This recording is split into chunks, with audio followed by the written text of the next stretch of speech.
The Galarian Expedition is happening October 4th at 10 a.m. and running until October 11th at 8 p.m. local time. This will be the debut of the Shiny Galarian Birds as well as Shiny Zamazenta in Pokemon Go. Plus there's going to be a few other good Pokemon out in the wild.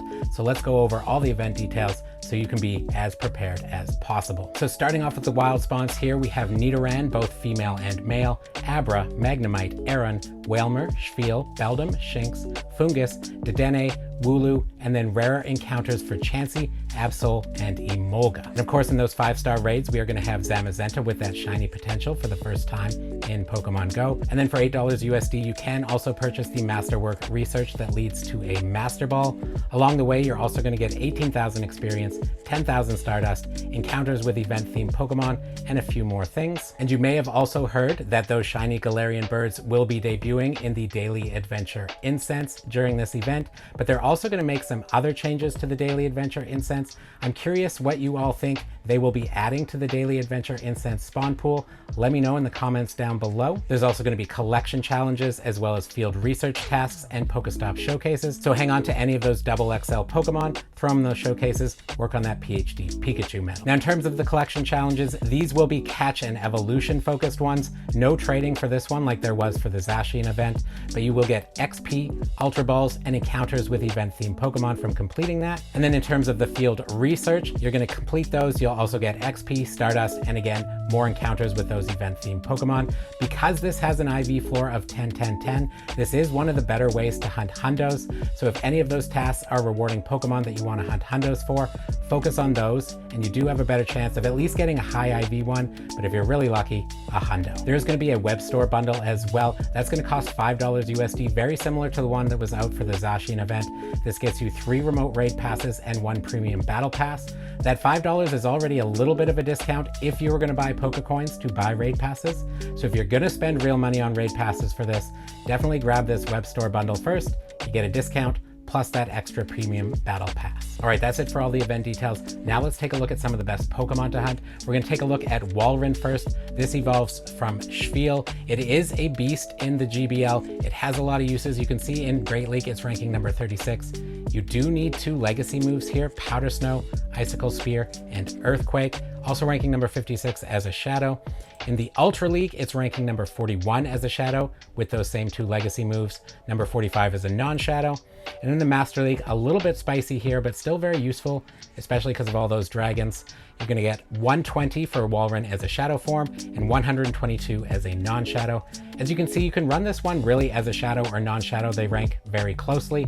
The only tricky thing here is you do have 2 legacy moves, a legacy fast move and a legacy charge move. So you might want to hang on to any good Shfeels you get and wait to evolve them to get at least one of those moves, if not both of them. Sometimes you can get up to 2 legacy moves when they're fast and charged from one event, but at least try and get one of them through evolution rather than using a lot of elite TMs. Next up, let's take a look at Magnezone, which evolves from Magnemite. You can see we're taking a look at it as a steel type raid attacker here. As a Shadow, it's ranking number 6 with the moves Metal Sound and Flash Cannon. As a non-Shadow, it doesn't rank quite as high.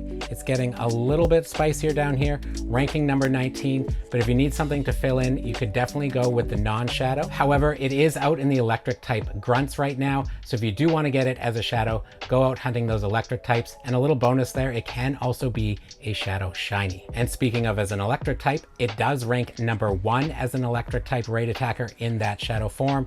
It also ranks fairly high at number 9 as a non-Shadow. So both of its forms gracing the top 10 there.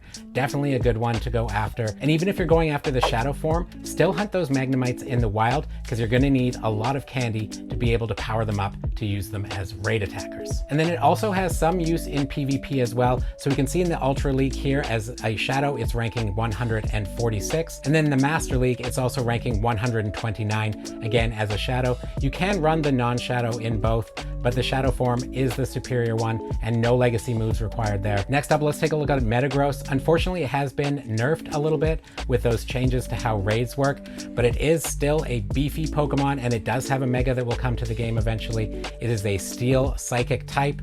If we scroll down and take a look at its stats here, it has a max CP of 4,286, an attack of 257, a defense of 228, and a stamina of 190. In terms of weaknesses, Dark, Fire, Ghost, and Ground. And then in terms of resistances, Poison, Psychic, Dragon, Fairy, Flying, Grass, Ice, Normal, Rock, and Steel. A lot of resistances there. Poison and Psychic also both double resistances, which is kind of nice. Now in terms of a Steel type raid attacker, it has unfortunately fallen. It used to be one of the tops. You can see it is still top as a shadow there with Bullet Punch and Meteor Mash. Meteor Mash being its legacy move. That's what the asterisk means there. If we scroll down, just regular Metagross is now out of the top 10, ranking number 12.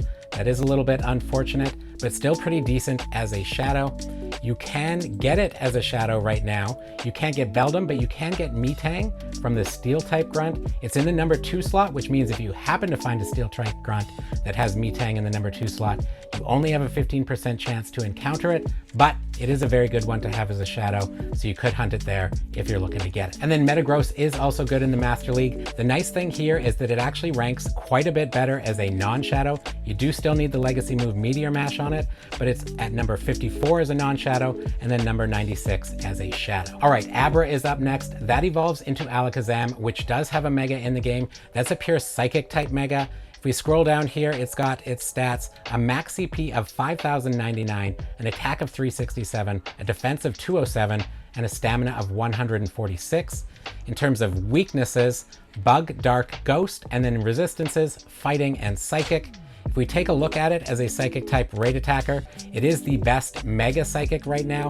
Mega Mewtwo will definitely take that spot when it comes out. And the only thing that's outranking it right now is Shadow Mewtwo. So you can use Mega Alakazam in there as your best Psychic type raid attacker if you want to get your hands on one of those. Notice it doesn't need any legacy moves, Psycho Cut and Future Sight there. So a really easy one to build. Our next Mega to look at here is Mega Absol. Absol will be in the wild. It does have this Mega in the game. It is a pure Dark type Mega. If we scroll down and take a look at its stats, it's ranking 3,732, an attack of 314, a defense of 130, and a stamina of 163. In terms of weaknesses, Bug, Fairy, Fighting, and then resistances are Psychic, Dark, and Ghost. As a Dark type raid attacker, it doesn't rank super high. It's ranking number 7 here, so it is still top 10, which is pretty nice, with Snarl and Payback. Again, no legacy moves here, so it can be a good one to build. But there are some other better Dark type Megas, including Mega Tyranitar in that number 1 spot there, with Bite and Brutal Swing. Also doesn't require any elite TMs to build, and then Mega Houndoom as well with Snarl and Foul Play. But it is good to have one of each Mega in the game, so you might want to get a high IV Absol and save it for that Mega Absol. All right, since the G-Birds are getting their shiny released in Pokemon Go, let's take a little review of their stats and their usefulness in this game. Starting with Galarian Articuno here, this is a Psychic Flying type. If we scroll down to its stats, it's got a max CP of 4,059, an attack of 250, a defense of 197, and a stamina of 207. In terms of weaknesses, we've got Dark, Electric, Ghost, Ice, and Rock, and then resistances are Fighting, Ground, Grass, and Psychic. If we take a look at it as a Psychic type raid attacker, it's not phenomenal. It's ranking number 15 with Psycho Cut and Future Sight, no legacy move, which is always nice. And then as a flying type, it does rank a little better at number 8 there. It doesn't have a flying fast move, so you use Psycho Cut and then Brave Bird. All right, let's talk about Galarian Zapdos up next. This is a fighting flying Pokemon. If we scroll down and take a look at its stats, it's got a max CP of 4,012, an attack of 252, a defense of 189, a stamina of 207. The weaknesses there, it's Electric, Fairy, Flying, Ice, and Psychic. Resistances are Bug, Ground, Dark, Fighting, Grass. Bug and Ground both double resisted. As a Flying type raid attacker, it's not ranking super high. 25 with Counter and Brave Bird. It does not have a Flying fast move. In terms of a Fighting type, also not ranking very high. Even worse at number 38 with Counter and Close Combat.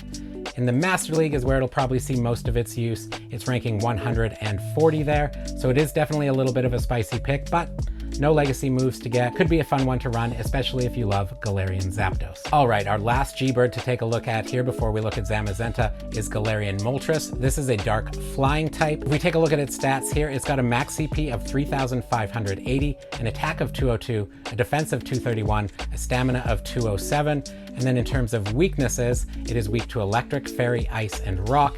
Resistances, it resists Ground, Psychic, Dark, Ghost, and Grass. Ground and Psychic both double resisted there. In terms of a flying type raid attacker, not ranking well. You can see it ranking at number 45 here. And then as a dark type raid attacker, it does rank a little bit better at number 14 with Sucker Punch and Payback. But where it's going to see the most use from most people is in PvP.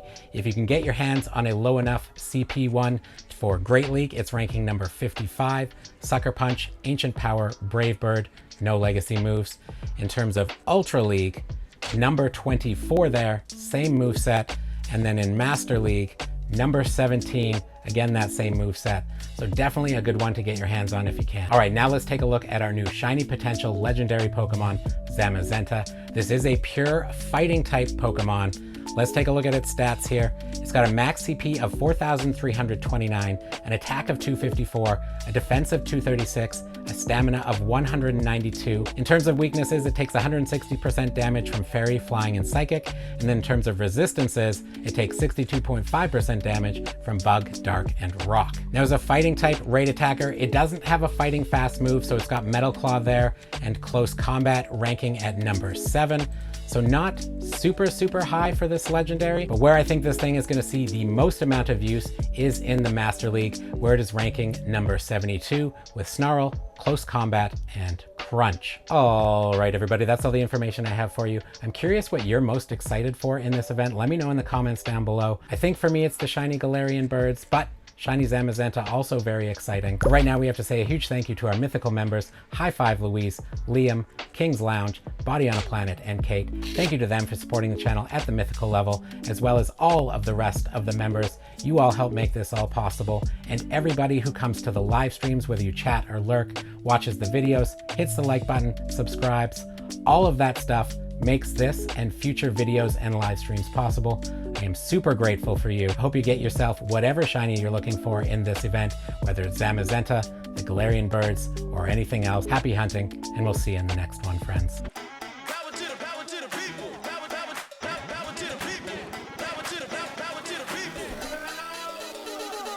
I've got something incredibly funky.